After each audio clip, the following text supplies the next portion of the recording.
Welcome to the Co-authoring Chronicles Podcast. 2 voices, 1 tale. Hello, everyone, and welcome back to our podcast. I'm Helen Corvis, and I'm having a great day. Hello, everyone. I'm Steaphan, and I'm having an okay day that was just upped a little bit by Helen's great day.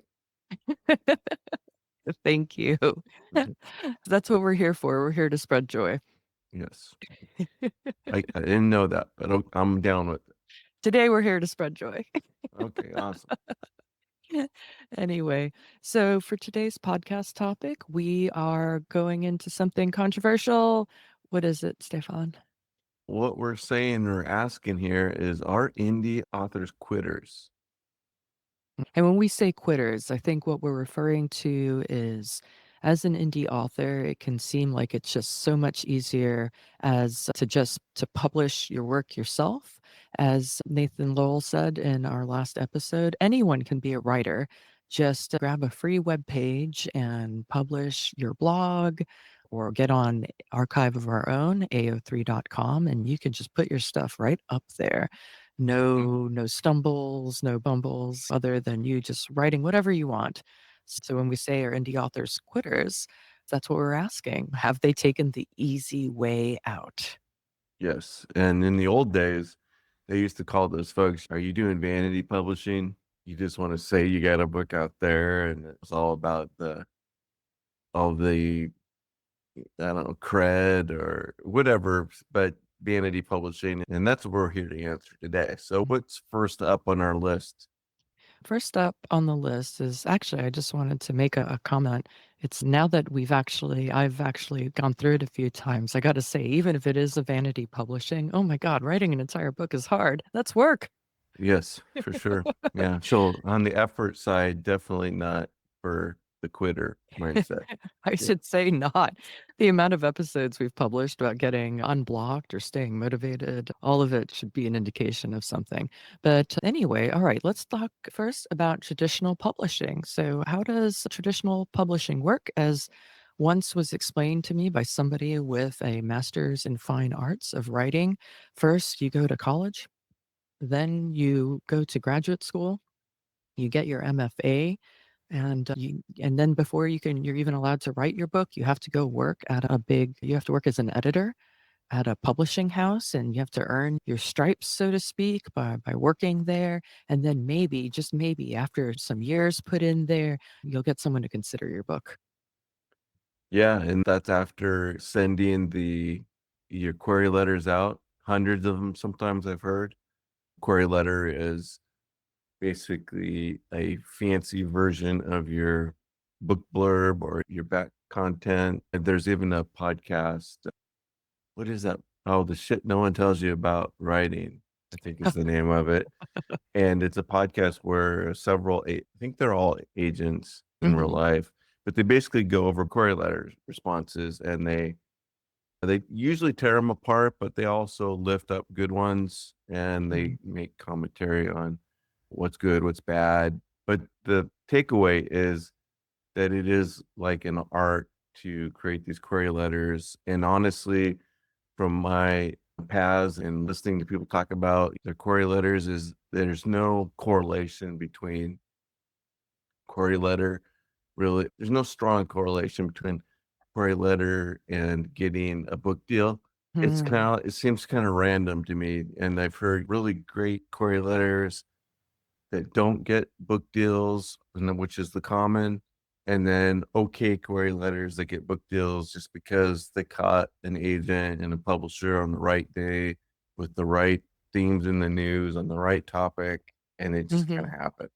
Yeah, and I think you're really highlighting here is inherently sometimes the path to publication is not actually about the quality of your book. And in a sense, it's about your ability to navigate the hoops. I know one thing that strikes me at this portion of the process it seems like a bit of a gatekeeping process. And when I say gatekeeping, I literally mean that there seem to be a group of people out there whose almost subjective opinions you rely on to somehow make your way on this path to perceived success. When I think about how that plays out in the book publishing industry, I don't know if you saw, there was a movie recently called American Fiction, and it was based on a book called Erasure, written by Percival Everett. Are you familiar with either of those? No, Helen. Okay.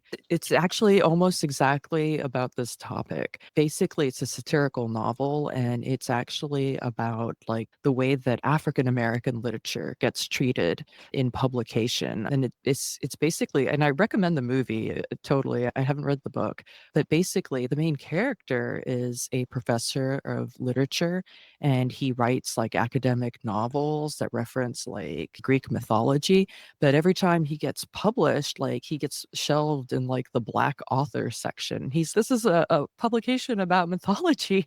Why am I in Oh, the black section? And so and he talks to his agent and oh, the publishing houses, your work's not black enough.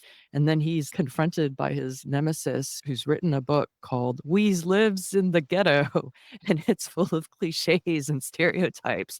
And so the premise of the book is about how he fakes his way into writing a black novel that talks about like how hard his life is and the shootings and all this kind of traumatic experiences, which because he's trying to make a joke about how the only way to be really published as a black author is to somehow dig deep into this stereotype of black.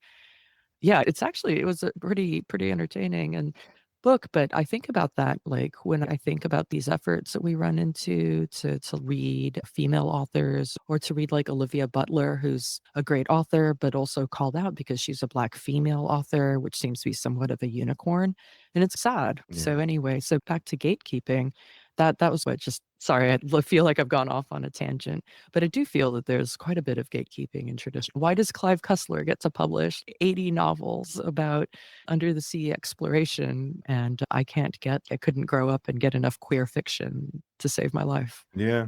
And when you say the gatekeeping, it's an artificial barrier. And there's many examples. Lewis Moore, he had over 200 rejections before Bantam took him up. Dr. Seuss had query letters rejected. It Yeah. just goes on and on. I think C.S. Lewis in Chronicles of Narnia was rejected.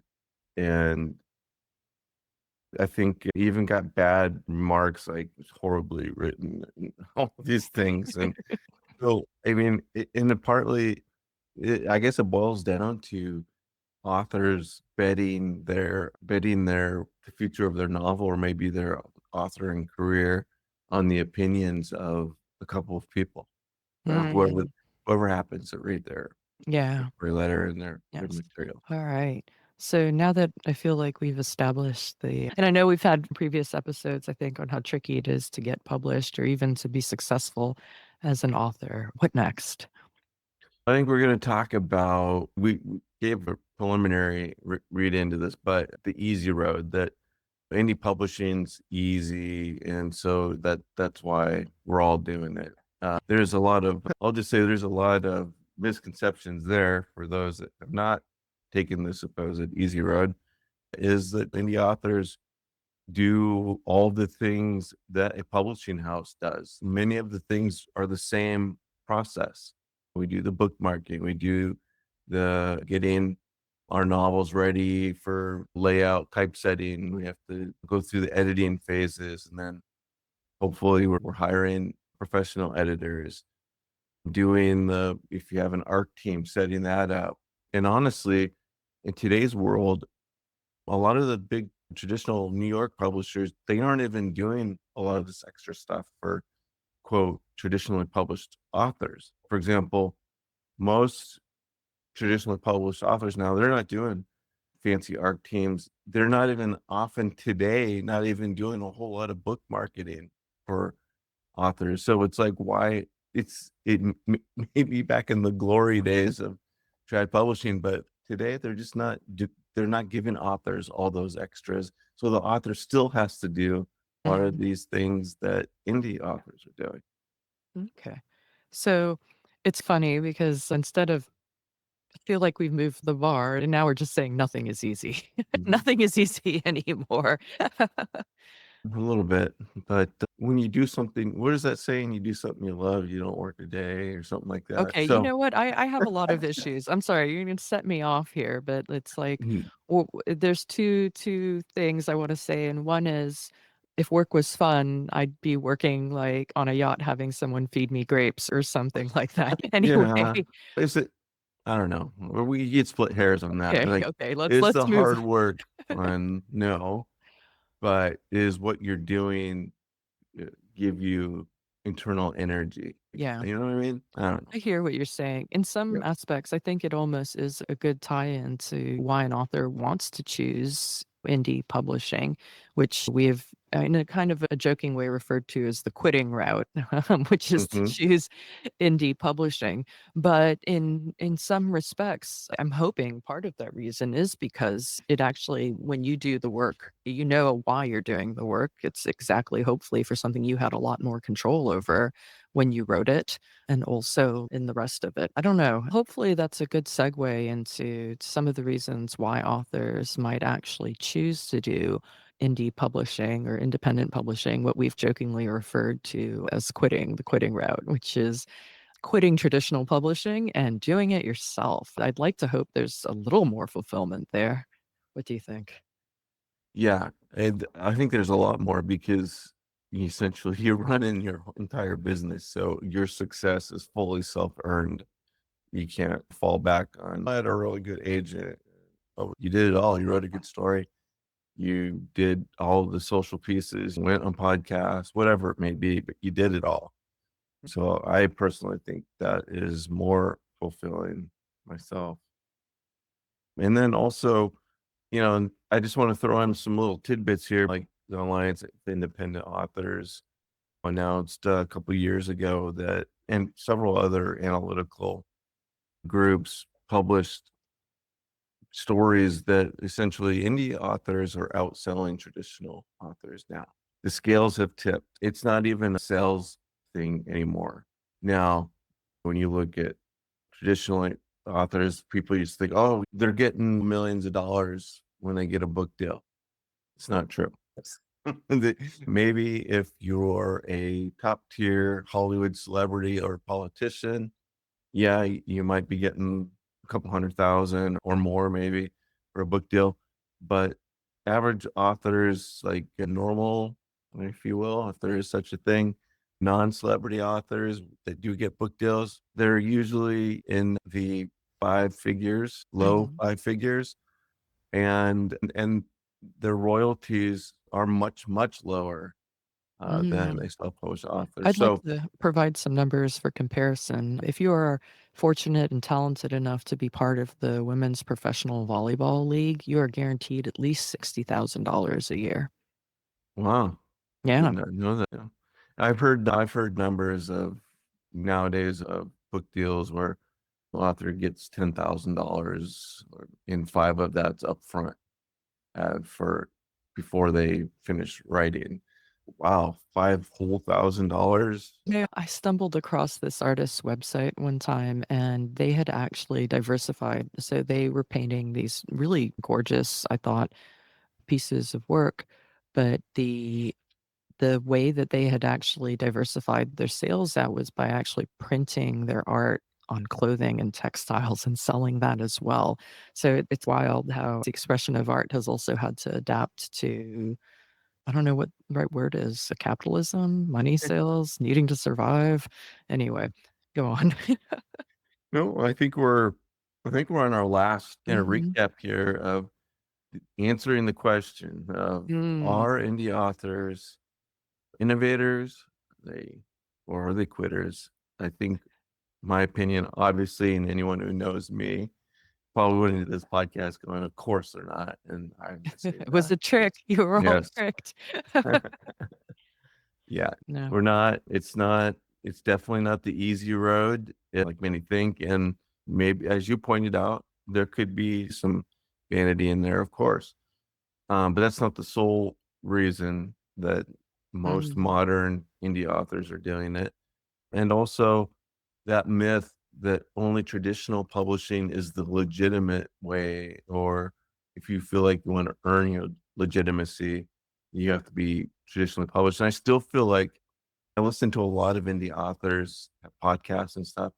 And even though I hear a lot of them going, oh yeah, traditional publishing so 2-3 decades ago, I hear a lot of them talking about this, but I also hear self-published indie authors that get a lot of success, sometimes at least one or two of their titles to try and go traditional Mhm. just for that check mark Extra. out of legitimacy check mark. And I think Oh, I think it's a hard burrowed in. Of course, I guess it would feel great if Penguin well, Random House bought your book, yes, but but wouldn't it be awesome? I'll be honest, it's growing up reading all those books like Tor Publishing or some of the more famous like sci-fi fantasy imprints.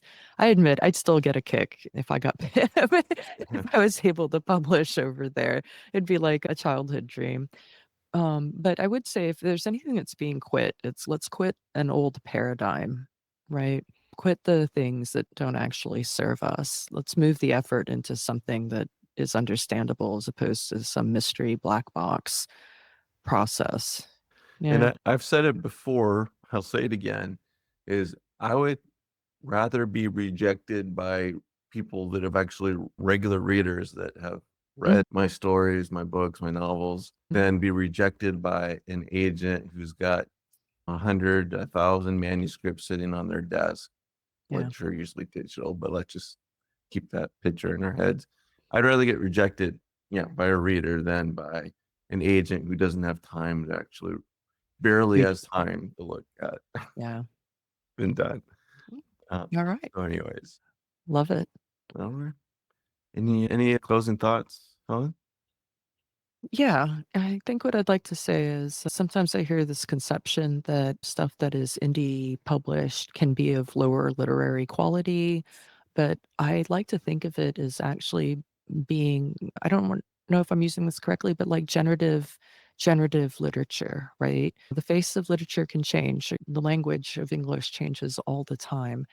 And I'd like to think that having easier access by everybody to actually publish stuff can move the face of what books look like these days. And maybe it's going to be stuff that we don't all care for. Maybe there'll be some things that don't spark our interest.